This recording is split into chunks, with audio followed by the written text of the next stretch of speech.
So good to be here. This is our Mahabharat Katha month of December.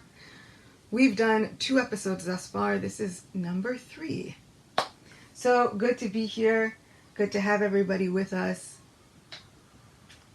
Let's see if we can bring our minds and our hearts to the right spiritual atmosphere. Today's entire session is about getting into the right mood. What is the mood in which we can read and go through this epic? What is the mood in which we can begin to go on this spiritual journey? So of course, in order to bring our minds and our hearts to the right mood, of course we can chant Jaya, Radha, Madhava, which we have been doing at the start of each and every session. So please feel free to sing along. Jaya Radha Madhava Kunja Bihari Gopi Jannavalabha Girivaradhari Jaya Radha Madhava Kunja Bihari Gopi Jannavalabha Girivaradhari Jashodanandana Rajujana Ranjana Jamuna Tiravana Chari Jai Radha Madhava Kunja Bihari Gopi Jannavalabha Girivaradhari Jai Radha Madhava Jai Radha Madhava Radhe Govinda Jaya Radhe Govinda Shri Radha Madhava ki Jai Shri Radha Govinda Dev ki Jai Shri Vrindavan Dham ki Jai Shri Prabhupada ki Jai. So today we are actually going to get into the Mahabharat a little bit. For the past 2 sessions, we've been coming into the Mahabharat through the Bhagavad Gita. So of course we are going to start with Bhagavad Gita a little bit, but we are going to get to a little bit of Mahabharat. So it'll be quite exciting. I can't wait. Just so that we know, we'll be kind of reading and flipping through this Mahabharat. This is a Mahabharat which is a translation of Ganguly's Mahabharat, which comes in several books. And it's been compiled by Purna Pragya Prabhu. Purna Pragya is a disciple of Srila Prabhupada, and he does such a wonderful job of weaving together this translation in a way where we see the sweetness of Krishna saving the day brought out time and time again. And that's really what I love about Mahabharat. It speaks about the different ways in which he saves his family, his friends, his loved ones. He goes around saving the day just left and right, and bringing blessings and miracles upon everyone's life. So that's kind of why I've chosen this particular one. It's a very extensive translation. The hard copy, I bought mine in Belgium, I think, and the hard copy, I think, used to be available on Torchlight Publishing, the website there, but the ebook is available on Amazon. So I'm still trying to find where the hard copy is available, because now it's kind of like out of print a little bit, but the ebook, I think, is available on Amazon. So you can go to Amazon and look up this Mahabharat and get the ebook, and you could read it digitally even today. And I like the digital copy because you can expand the writing. You can make it bigger. You can kind of look into it because it's got a lot packed in. So of course we won't be going through all of it, but we'll be going through some choice selections as we begin our exploration of this great epic and the very many blessings and lessons it has for our life. But first, we have to use our magical incantation and travel from this modern realm mystically through time and space and get to this divine realm of Vedic times where the gods still spoke with men and they could hear them. And all of these mystical beings were available for people to see and speak to and gain guidance from. And of course we do that by honoring and bringing to the forefront of the mind, sitting upon the lotus of the heart, Lord Vasudeva, the one who can guide us and give protection to the intelligence, the mind, and guide the heart. Om Namo Bhagavate Vasudevaya. Om Namo Bhagavate Vasudevaya.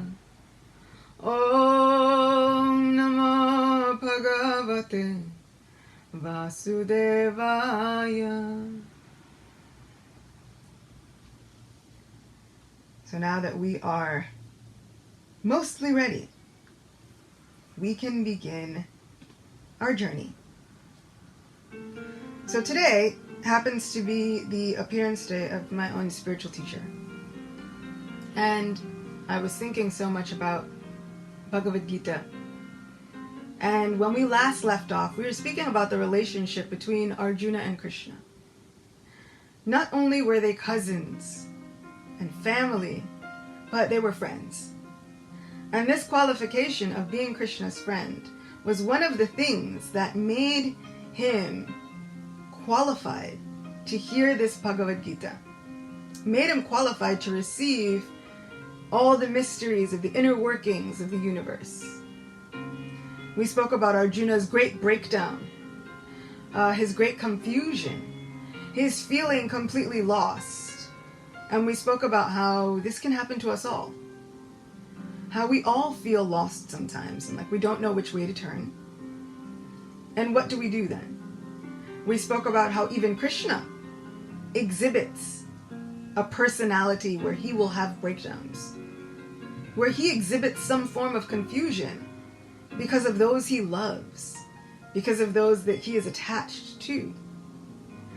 So these breakdowns are not unnatural. They are not abnormal for those to come onto our lives. And on this day of my own spiritual teacher's birthday, I was kind of thinking about a very special verse within Bhagavad Gita, chapter 2, text 7. Karpanya dosho pahata svabhava prichami tvam dharma samudacheta yat shreyashanishchitam bruhitan me shishyaste hamshadimam tvam prapanam. And in this verse, Arjuna says, now I am confused about my duty and have lost all composure because of miserly weakness. In this condition, I am asking you to tell me for certain what is best for me. Now I am your disciple and a soul surrendered unto you. Please instruct me. So we have Arjuna speaking to Krishna such beautiful words. First, he has a breakdown. He says, "Oh Govinda, I shall not fight." That's it. And finally, after Krishna gives him some encouragement, he says, "What's happening? This does not befit you. What's happening with you?" Finally, Arjuna says, "I'm confused. I've lost all of my composure. All of my strength is gone. Everything that I thought made me a warrior has left my heart. All the heroism, all the valor, all the righteousness, all the morals, they fled my heart completely. I have nothing. In this condition, I am asking you to tell me for certain what is best for me." So this Bhagavad Gita is spoken at a time where Arjuna feels devoid of everything else. Sometimes we think, oh, I'll ask for help from Krishna. I'll ask for help from God. I'll pray. But first, all the circumstances have to be perfect. All the other situations have to be perfect. I should make myself perfect first, then I'll start. In Arjuna's situation, this Bhagavad Gita was spoken, lovingly sung, with gorgeous poetry, at a time when Arjuna felt devoid of everything else. He had lost everything else. So he did not feel perfect. He did not feel like an advanced devotee or spiritualist. He did not feel like an avid seeker. He did not feel like, oh, I've got it all handled. My mind is equipoised. I'm completely in a state of harmony. Now let me meditate upon the Supreme. No, he was freaking out. Completely freaking out. And it is in this condition, he says, in this condition, I am asking you to tell me for certain. Don't mince words, Krishna.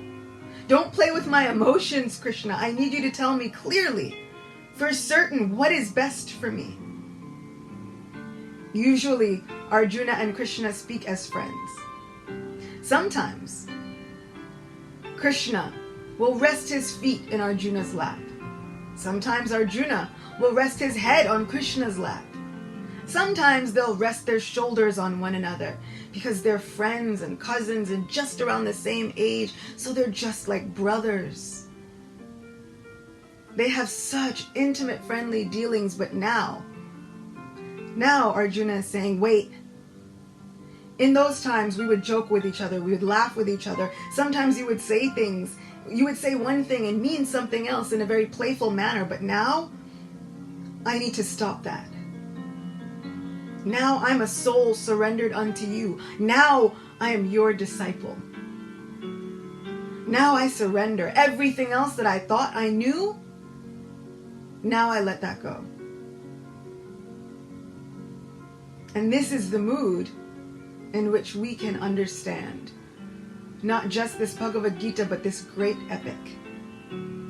A mood of surrender. A mood of loving surrender. A mood where we understand that everything that I thought I knew about my life, about the world, could be subject to change at any moment. At any moment, everything could change. With a pandemic going on in the world, at any moment, at every moment, people's lives are changing. And everything they thought that they had, everything that they thought they knew, is completely turned upside down. And now people are in a state of disarray. With jobs leaving, with health leaving, with all kinds of things leaving left and right. Our service doesn't look the same. The way we interact with one another doesn't look the same. None of it looks the same. Which means that we are now in a perfect position to try and understand this Bhagavad Gita and this Mahabharat. This puts us in the perfect position, just like Arjuna was. Maybe breaking down. Maybe today hasn't been the best day for you. Or maybe tomorrow will be the day where everything changes. Or maybe it will just be the day that everything changes for someone that you know. But it's in those moments where we don't have everything all together. Those are the moments where we find ourselves most able to understand and imbibe this great epic. So Srila Prabhupada says, in the very introduction to Bhagavad Gita again, how Arjuna accepted this Bhagavad Gita should be noted. His manner of acceptance is given in the 10th chapter. Arjuna said, you are the supreme Brahman, the ultimate, the supreme abode and purifier, the absolute truth and the eternal divine person. You are the primal God, transcendental and original, and you are the unborn and all-pervading beauty. All the great sages like Narada, Acyuta, Devala, and Vyas proclaim this of you, and now you yourself are declaring it to me. Oh Krishna, I totally accept as truth all that you have told me. Neither the gods nor demons, O Lord, know thy personality. After hearing Bhagavad Gita from the Supreme Personality of Godhead, Arjuna accepted Krishna as Param Brahma, the Supreme Brahman. Every living being is Brahman, but the Supreme Living Being or the Supreme Personality of Godhead is the Supreme Brahman. Paramdham means that he is the supreme rest or abode of everything. Pavitram means that he is pure, untainted by material contamination. Purusham means that he is the supreme enjoyer. Divyam, transcendental. Adidevam, the Supreme Personality of Godhead. Ajam, the unborn, and Vibhum, the greatest, the all-pervading. Now, one may think that because Krishna was the friend of Arjuna, Arjuna was telling him all this by way of flattery, but Arjuna, just to drive out this kind of doubt from the minds of the readers of Bhagavad Gita, substantiates these praises in the next verse when he says that Krishna is accepted as the Supreme Personality of Godhead, not only by himself, but by authorities like the sage Narada, Acyuta, Devala, Vyasdev, and so on. These are great personalities who distribute the Vedic knowledge as it is accepted by all acharyas. Therefore, Arjuna tells Krishna that he accepts whatever he says to be completely perfect. Sarvam etadritam manye. I accept everything you say to be true. Arjuna also says that the personality of the Lord is very difficult to understand, and that he cannot be known even by the great demigods. This means that the Lord cannot even be known by personalities greater than human beings. So how can a human being understand Sri Krishna without becoming his devotee? Therefore, Bhagavad Gita should be taken up in a spirit of devotion. One should not think that he is equal to Krishna, nor should he think that Krishna is an ordinary personality or even a very great personality. Lord Sri Krishna is the Supreme Personality of Godhead, at least theoretically, according to the statements of Bhagavad Gita, or the statements of Arjuna, the person who is trying to understand the Bhagavad Gita. We should therefore, at least theoretically, accept Sri Krishna as the Supreme Personality of Godhead, and with that submissive spirit, we can understand the Bhagavad Gita. Unless one reads the Bhagavad Gita in a submissive spirit, it is very difficult to understand Bhagavad Gita, because it is a great mystery. Just what is the Bhagavad Gita? The purpose of Bhagavad Gita is to deliver mankind from the nescience of material existence. Every man is in difficulty in so many ways, as Arjuna also was in difficulty in having to fight the battle of Kurukshetra. Arjuna surrendered unto Sri Krishna, and consequently this Bhagavad Gita was spoken. Not only Arjuna, but every one of us is full of anxieties because of this material existence. Our very existence is in the atmosphere of non-existence. Actually, we are not meant to be threatened by non-existence. Our existence is eternal, but somehow or other we are put into asat. Asat refers to that which does not exist. Out of so many human beings who are suffering, there are a few who are actually inquiring about their position as to what they are, why they are put into this awkward position, and so on. Unless one is awakened to this position of questioning his suffering, unless he realizes that he doesn't want suffering, but rather wants to make a solution to all sufferings, then one is not to be considered a perfect human being. Humanity begins when this sort of inquiry is awakened in one's mind.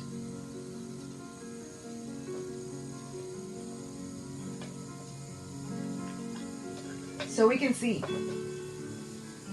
not only was Arjuna Krishna's friend, not only was he his family member, but at heart, he understood, I am a soul surrendered unto you. And it was that surrender. It is that surrender which is available to every single one of us. It is already there within our hearts, just waiting to be used in the service of Krishna. And when we use that surrender, when we use that submissive attitude, because if we think about it, we are all submissive to someone or something somehow. Whether we put our faith in a job, whether we put our faith in a boss, whether we put our faith in a government, whatever it is, somehow or other we wind up showing the submissive nature of our very own spirit in some way or other. But when applied to Krishna, when we use that submission, that submissive attitude, when we use that surrender for Krishna, the greatest miracles take place. It is after Arjuna says, in this condition I am surrendering unto you. Tell me for certain what is good for me. I'll do whatever you say. I will accept whatever you have said as truth. Krishna expounds upon and reveals all the mysteries of the universe. Not only the mysteries of the universe, but the mysteries of how to conquer the very heart of the Supreme Lord. And when he reveals the mysteries of how to conquer the heart of the Supreme Lord, he makes all of that available to us immediately.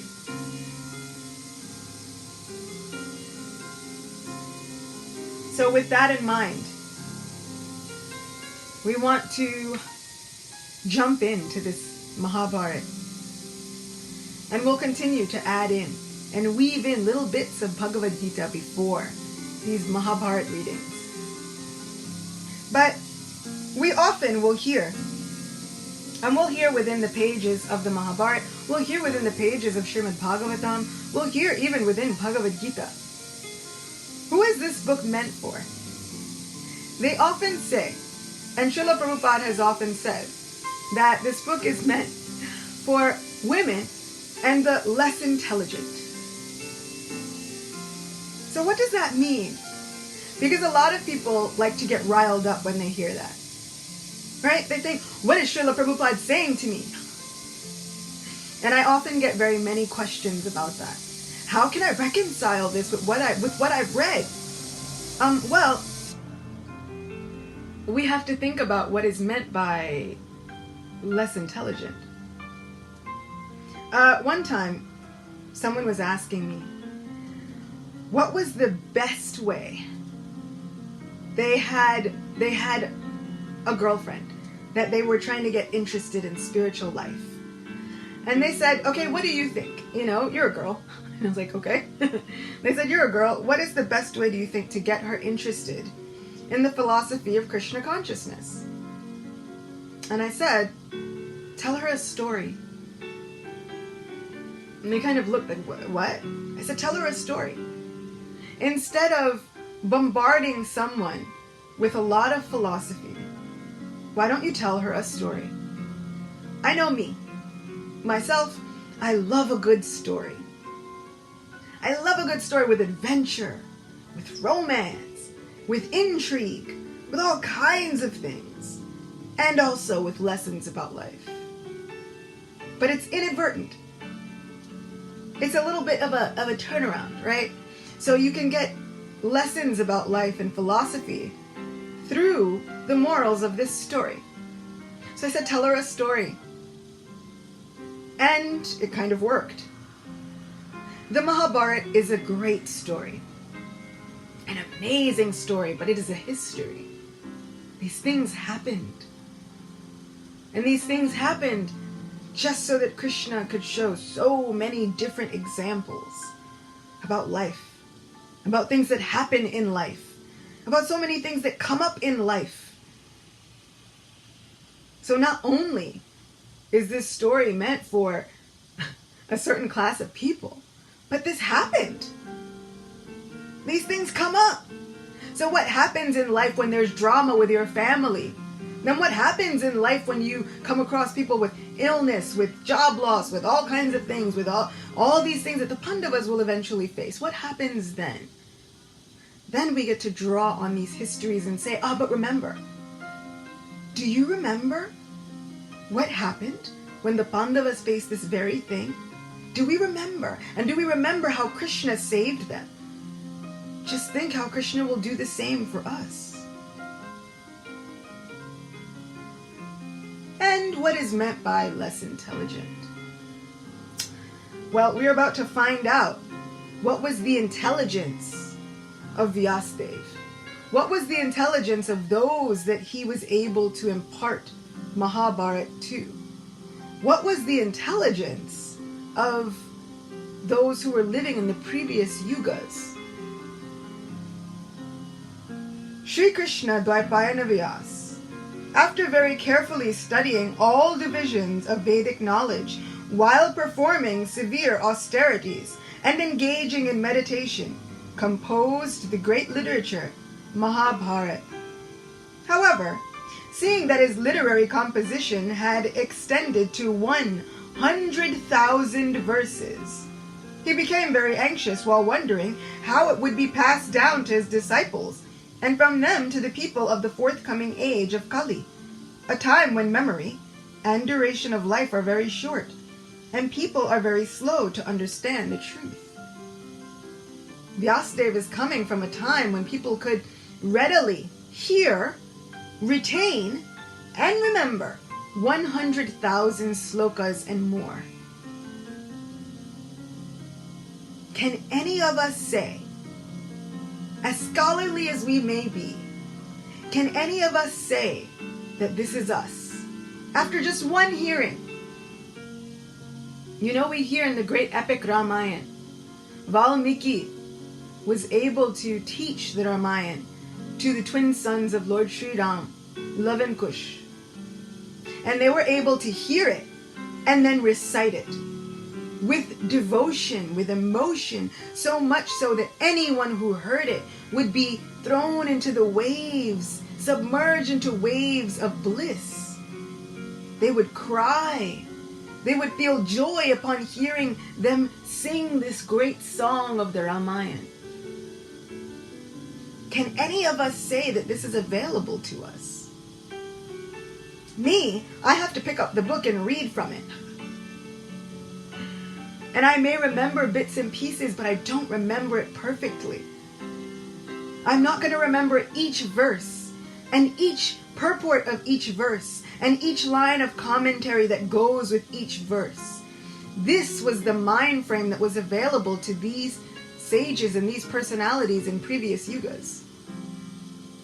So what is meant by less intelligent? That's every single person in this Kali Yuga. And this is why, for this age, the Yuga Dharma, the supreme occupation, which can bring bliss and joy to every single heart, is simply the chanting of one mantra.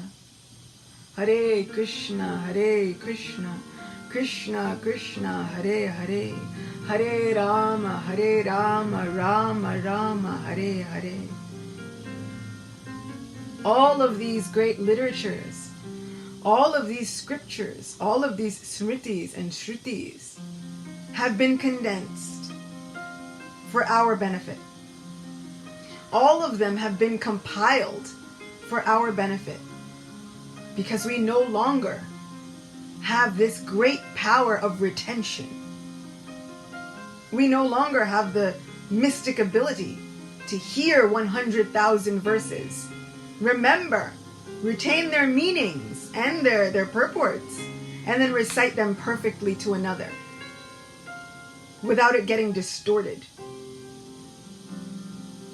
Even within Bhagavad Gita itself, Sri Krishna says, I first imparted this knowledge to the sun god. The sun god imparted it to so many others. But in the course of time, this great chain has been broken and the knowledge was lost. And so now I have come to speak it again to you, my dear friend Arjuna. If even the sun god, who was able to give this knowledge perfectly, but somehow in course of time, and these are in better yugas, that knowledge was broken and lost, what hope is there for us? This is that hope. We have that hope in the form of Mahabharat. We have that hope in the form of Sri Bhagavad Gita. We have that hope in the form of the great commentaries of our acharyas, and all compiled painstakingly with love by Srila Prabhupada and many other wonderful teachers. So we now have this hope within these books, written down so that our memories will not work, but these books are still here. Our power of speech may not always be perfect, but these books are still here. So who are the less intelligent that this Mahabharat is meant for? It's all of us. All of us who do not have that capacity that was available in previous yugas. We are all the less intelligent. But this becomes our qualification. This is the thing that gives us the hope that Krishna will bestow his causeless mercy, understanding that we, as the less fortunate, really need it.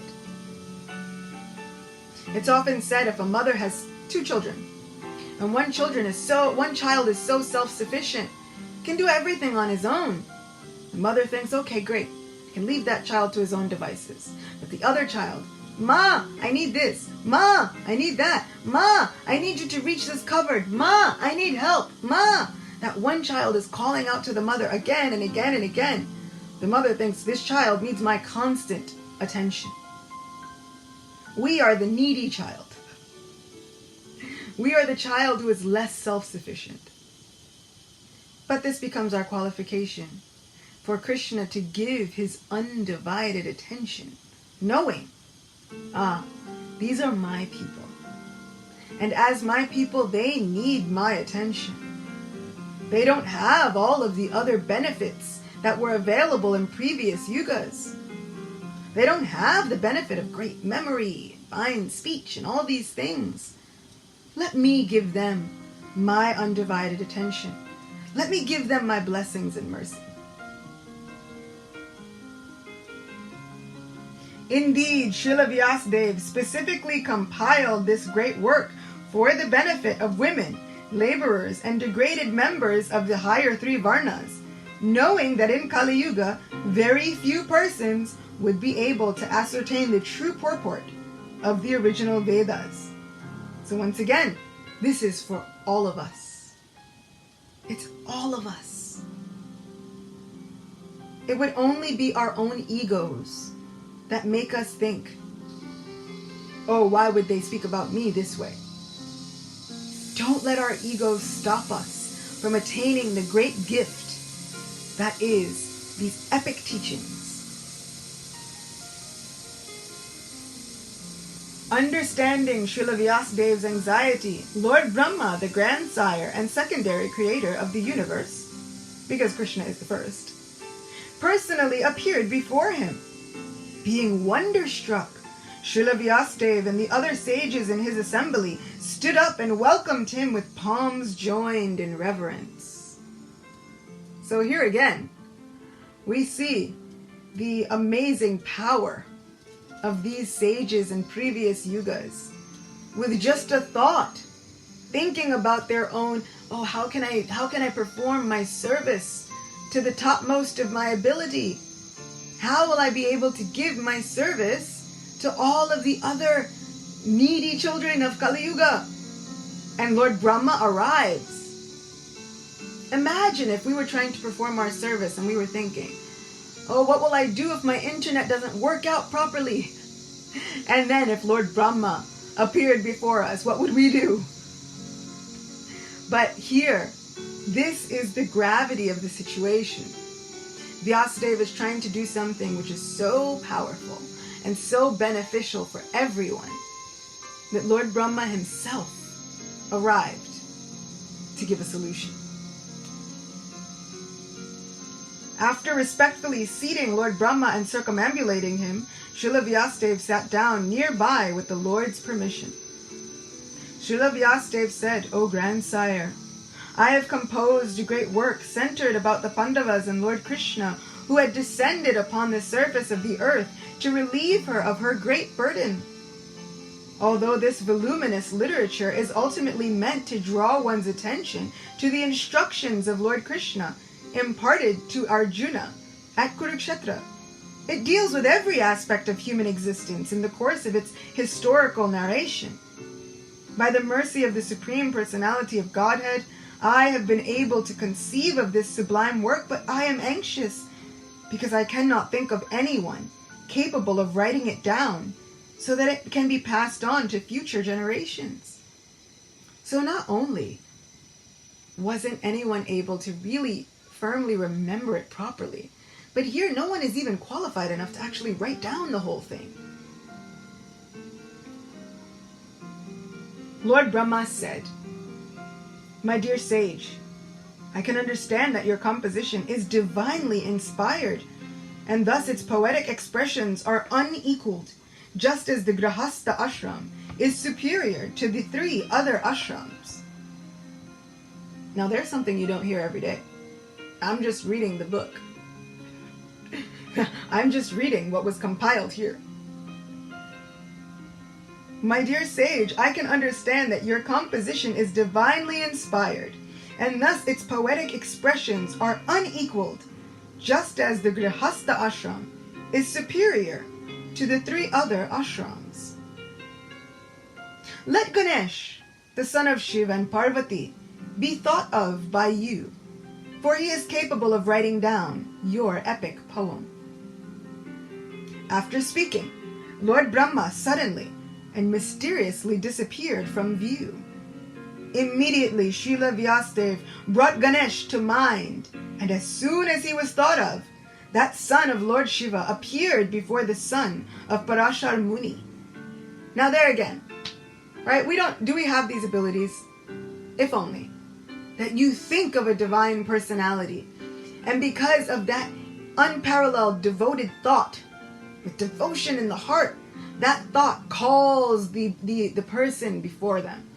Not only calls them, but they can see that personality.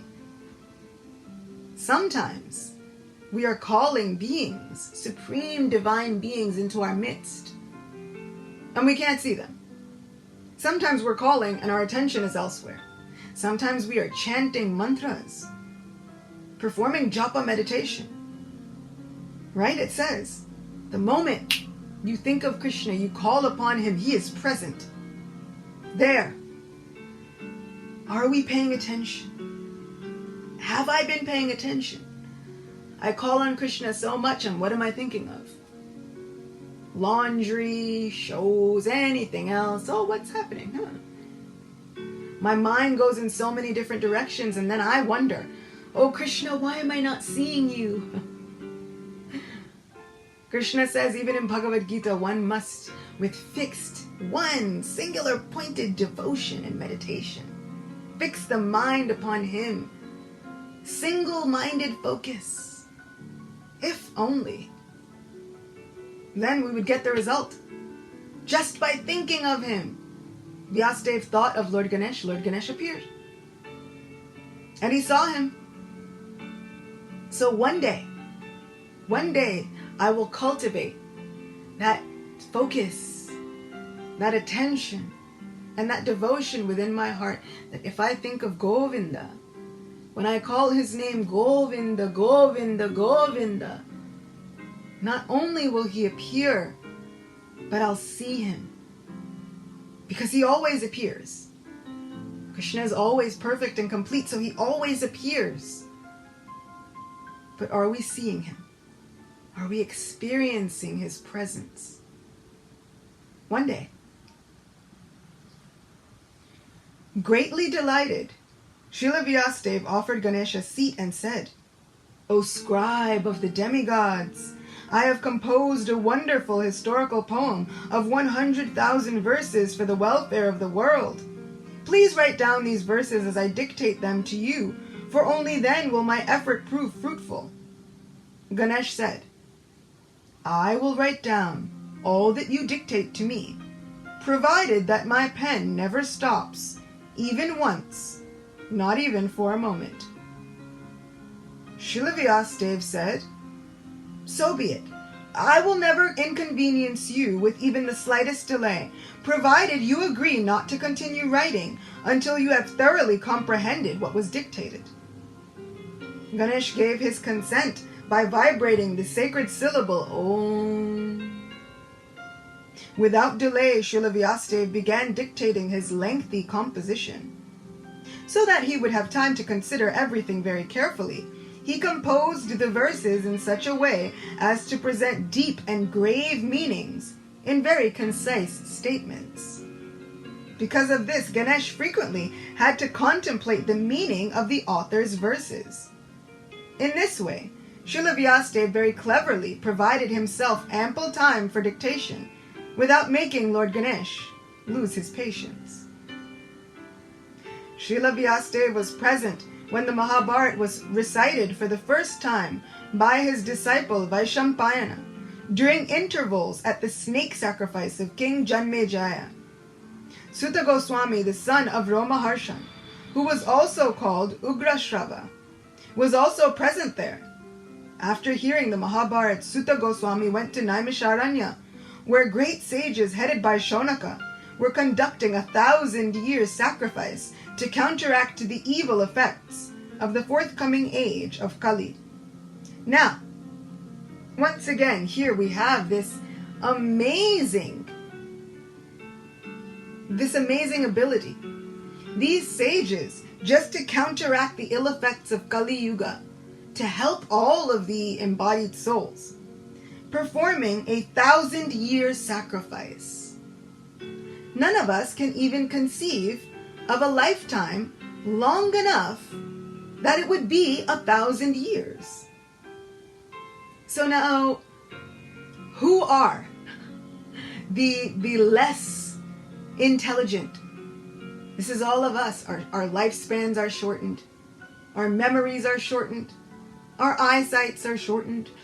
Everything is shortened in this Kali Yuga, and we cannot even begin to comprehend the greatness of the sacrifices that would be performed in previous ages. So now, we think to ourselves, I will perform a great sacrifice, or I will perform a great vrat. Right? I will perform this Kartik vrat for 30 days. And we think ourselves somehow doing something wonderful. We think to ourselves, Krishna will be so pleased I've taken up such austerity.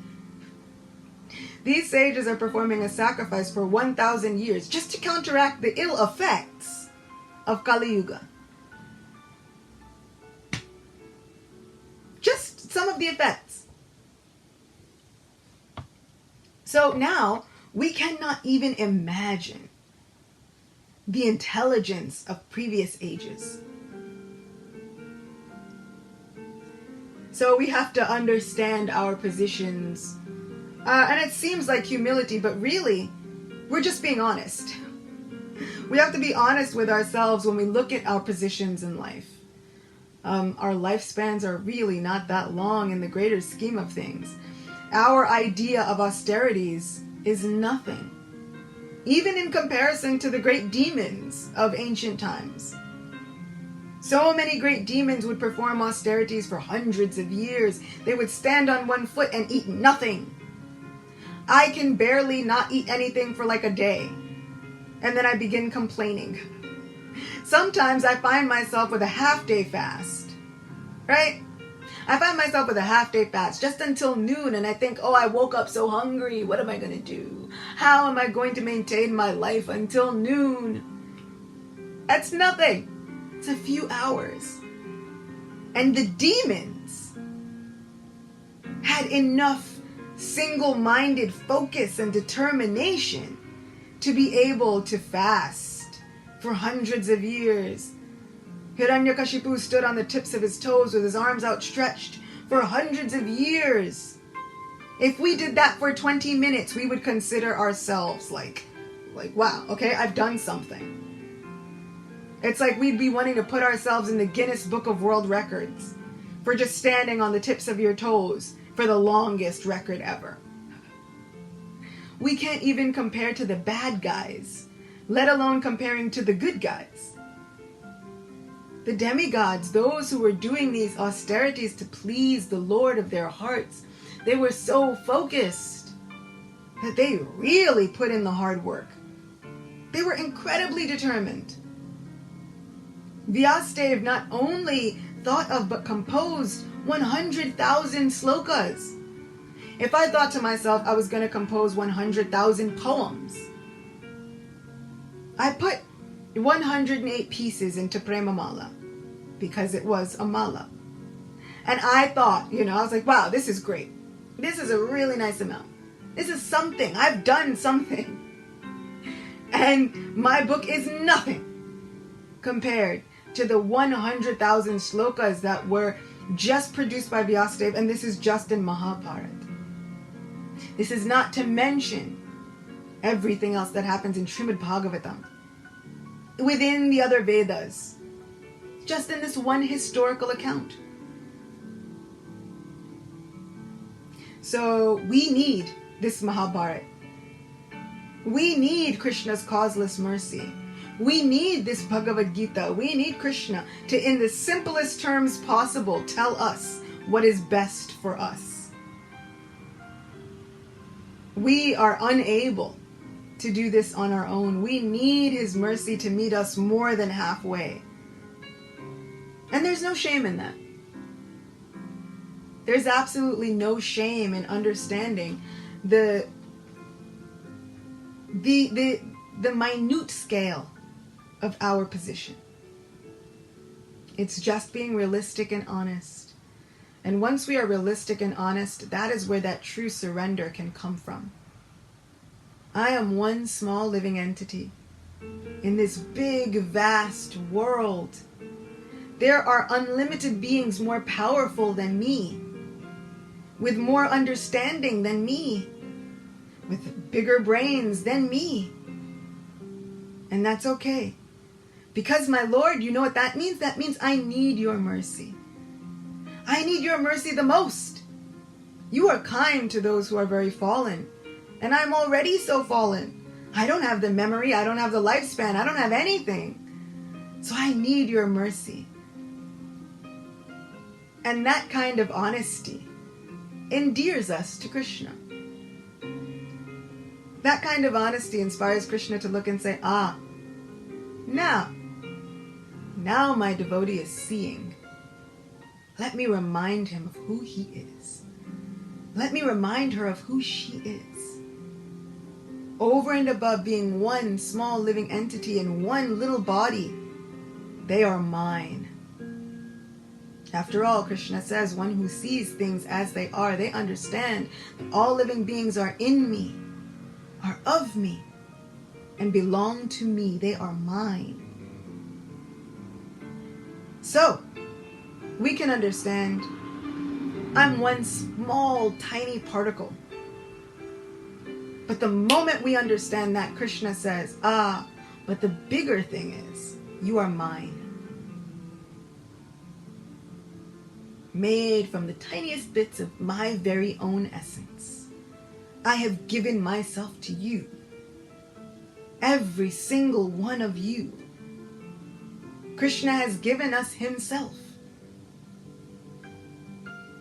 Not just in quality, minute quality, but as Paramatma himself. I'll seat myself within your heart, journey with you from birth to birth wherever you go. Just waiting for the moment when you will honestly say to me, oh my Lord, I'm just one tiny living entity. I can't do any of this on my own. I can't even begin to understand what my previous teachers understood. I need you to help me.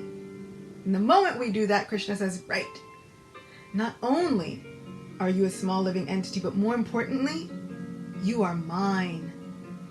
You belong to me. That is the most important part of our identity.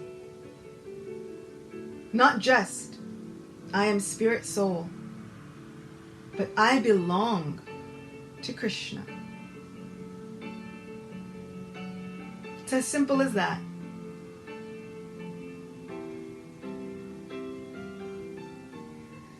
The sages at Naimisharanya were very eager to hear this great epic from Sutta Goswami, and so they welcomed him with all due respect. Sutta Goswami said, "I shall now recite the Mahabharat just as I had heard it from the mouth of Vaishampayana, and so please listen attentively." And so, hearing that, our next session, we'll get into the story. We will hear about the great king, Shantanu, and what happens with him. We'll hear about a great king named Uparichar Vasu. We will hear about many other Vasus. We'll hear about a tale that weaves together lifetimes. Not just one lifetime, but many. We will hear a historical account which has bits and pieces of every single life in it. But over and above all, we will hear how every single soul, no matter where they are in life and no matter what course life takes them on, will hear about every single soul that belongs to Krishna. And we'll hear how Krishna somehow saves the day. Thank you so much for joining us for 3 sessions of introductions so that we can just get a chance to understand what is this Bhagavad Gita, what is this Mahabharat, and how should we understand it. Thank you for lending your submissive and devoted and eager hearts for this narration. Thank you for bearing with me, even though I'm not perfect. But this epic is. I'm not perfect, but Bhagavad Gita is. So thank you for joining in and listening. We'll be back on Wednesday. Fingers crossed if all goes well. We'll be back on Wednesday to hear more and dive in and find out what happens with King Shantanu. Who was he? Why is he important? And how is this story going to unfold like a great lotus around so many key players? I look forward to seeing you all then. Srimad Bhagavad Gita ki jai, Shri Krishna Chandra Bhagavan ki jai, Shri Mahabharat ki jai, Srila Prabhupada ki jai. A big thank you and all glories to all of you, dear friends, great souls who come for each of these sessions. Thank you, thank you, thank you. They are not possible without you. Thank you. And until next time, I'll see you all soon. Shri Radha Govinda Dev ki jai. Hare Krishna.